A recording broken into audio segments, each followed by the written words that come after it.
չմտնելով մանրամասների մեջ ընտրական օրենսգրքի առանցքային փոփոխություններ են կատարվել, բարձրացնելու է վստահությունը ընտրական գործընթացում։ Գիտեք, բոլոր փոփոխությունները, որոնք կատարվում են եւ դրանց վերաբերյալ ներկայացվող հիմնավորումները, դրանք հենց հիմնականում միտված են ամրագրելու այնպիսի լուծումներ, այնպիսի մոտեցումներ, որոնք առավելագույնը կդարձնեն թափանցիկ ընտրական գործընթացները եւ կնպաստեն հանրային վստահության մակարդակի բարձրացմանը, որովհետեւ բոլոր փոփոխությունների հետ կապված հիմնավորումները հիմնականում հենց այդ բնույթն են կրում։ Այնուամենայնիվ կոնսենսուս այդպեսով չեղավ, ընդդիմադիրները այսօր արձանագրում են, որ միևնույն է 5 պահանջները մասամբ են կատարվել կամ չեն կատարվել, այդ դեպքում ինչպես պետք է վստահություն ձեռք բերել։ Ցանկացած փաստաթուղթ երբևէ չի կարող համարվել կատարյալ փաստաթուղթ։ Միշտ էլ կարող է ցանկացած փաստաթղթում կատարվել նորանոր մոտեցումներ, լուծումներ, առավել եւս որ ընտրական օրենսգիրքը կարգավորում է հասարակական հարաբերություններ, որոնք անընդհատ գտնվում են զարգացման փուլում։ Եվ բնականաբար այդ ամենի հաշվառմամբ միշտ էլ փորձ է արվում ընտրել ամենալավագույն լուծումները, որոնք առավելագույնը կնպաստեն հանրային վստահության բարձրացմանը։ Կենտրոնական հանձնաժողովն ասում է, որ քաղաքական չի եւ քաղաքական հարցերին չի կարող պատասխանել։ Միևնույն է, ցանկացած ընտրությունից հետո մեղադրանքների մի ամբողջ տարափ էլ ձեր կառույցի վրա է գալիս։ Այսինքն դուք անմասն չեք ընտրական։ Մենք անմասն չենք, մենք բոլոր նման մեղադրանքների հետ կապված ներկայացնում ենք մեր իրավական դիրքորոշումները։ Հիմա շարունակվում են թերահավատությունները, որ միևնույն է ԿՀ-ի դերը այդ հաշվարկելու, թվերի հաշվարկի պահին առանցքային է եւ կենտրոնական ընտրական հանձնաժողովը շարունակելու է։ Խնդիրը հետեւյալն է։ Նախ պետք է հասկանալ հետեւյալը։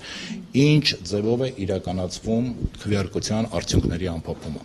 Քվեարկության արդյունքների ամփոփումը իրականացվում է տեղամասային ընտրական հանձնաժողովներում։ Տեղամասային ընտրական հանձնաժողովներում իրավունք ունեն ներկա գտնվել նախ հանձնաժողովի անդամները, որոնք իրականացնում են այդ գործընթացը, եւ չպետք է մոռանալ, որ տեղամասային հանձնաժողովները ձևավորվում են այնպես, որ այդ հանձնաժողովներում խորհրդարանում ներկայացված յուրաքանչյուր խմբակցություն ունի մեկ ներկայացուցիչ։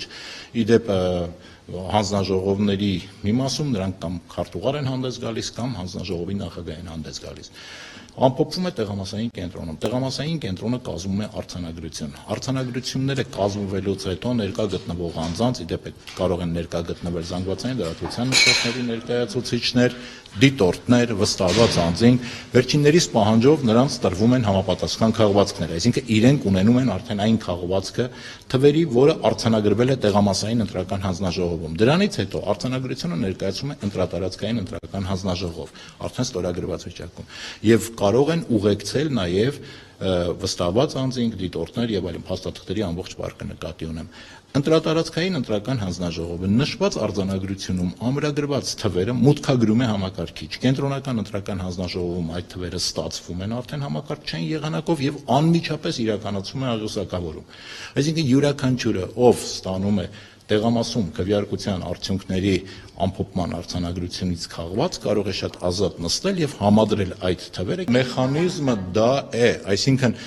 տեղամասային ընտրական հանձնաժողովում, եթե արձանագրվում են այլ թվեր եւ այդ թվերը, չգիտեմ, մեկ այլ արձանագրության մեջ փոխվում են, մենք գործ ունենք արդեն հանցագործության հետ։ Այսինքն այստեղ կենտրոնական ընտրական հանձնաժողովը ինքը թիվ չի հաշվում, ինքը թիվ ըստ էության չի արձանագրում։ Նա ստանում է տեղամասերից ստացվող թվերը, ամփոփում այդ թվերը, այլ կերպ ասած գումարում, բայց մինչ այդ աղյուսակավորմամբ յուրաքանչյուր տեղամասով ներկայացնում է։ Ըստ տեղամաս առ տեղամաս աղյուսակավորելու իմաստը հենց կայանում է նրանում, որպեսզի լիարժեք ապահովվի ուրեմն գործընթացի թափանցիկությունը, այսինքն յուրաքանչյուր ոք, ով ցանկանում է ծանոթանալ իր մոտ արկա արձանագրության եւ կողմից հրապարակված տեղեկություններին, կարող է դրանք ուղղակի համադրել միմյանց հետ։ Գիտեք, եթե որևէ բան ինչ որ տեղ, ինչպես դուք եք նշում, տեղի է ունենում կեղծիք, բնականաբար դա կարող է տեղի ունենալ միայն օղակը, որտեղ կարող է տեղի ունենալ, դա այն հանձնաժողովն է, որն ամփոփում է քվեարկության արդյունքը, որովհետև քվեարկության արդյունքները հաշվարկվում, թվերը արձանագրվում են տեղամասային ընտրական հանձնաժողովում։ Դրանից հետո, եթե տեղամասային հանձնաժողովն արձանագրել է մի թիվ իր արձանագրության մեջ։ Հետագայում կենտրոնական ընտրական հանձնաժողովի կայքում հայտնվում է այլ թիվ, բնականաբար այստեղ արդեն մենք գործ ունենք բոլորովին այլ հանգամանքի հետ, որը առանցին քննության առարկա պետք է միանշանակ հանդիսանա։ Այս տարի մի քանի ընտրակերծարաններ նույնիսկ գործը հասավ մինչև դատարան։ Ձեր կարծիքով դա ազդեցություն կունենա։ Իշխանությունը առաջին անգամ պատժում էր իր օգտին ընտրակերծարություն կատարած։ Գիտեք, ես կարծում եմ նախ պետք է նկատի ունենանք, որ եթե չեմ սխալվում 79 քրեական գործեր հարուցվեցին եւ բնականաբար դրանցով համապատասխան դատական ակտեր նաեւ կայացվեցին։ Միանշանակ քրեական գործերի հարուցումը դա ոչ միայն պատժիչ նշանակություն ունի, այլ նաեւ կանխարգելիչ նշանակություն ունի, որովհետեւ ցանկացած պարագայում, եթե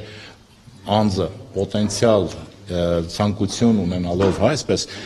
ինչ որ խախտում իրականացնելու ունի համոզմունք, որ միանշանակ լինելու է անխուսափելի պատիժ, իսկ տվյալ պարագայում մենք դա տեսանք, բնականաբար սա ունի ինչ խոսք կանխարգելիչ նշանակություն։ Ստորագրված ցուցակի հրապարակման հետ կապված իմ կարծիքը միշտ եմ հայտնել, ես կարծում եմ, որ այն իրենում պարունակում է քվեարկության գաղտնիության հետ կապված էլեմենտներ եւ բնականաբար դա չի կարող հրապարակվել, ես միշտ եմ հայտնել այդ տեսակետը։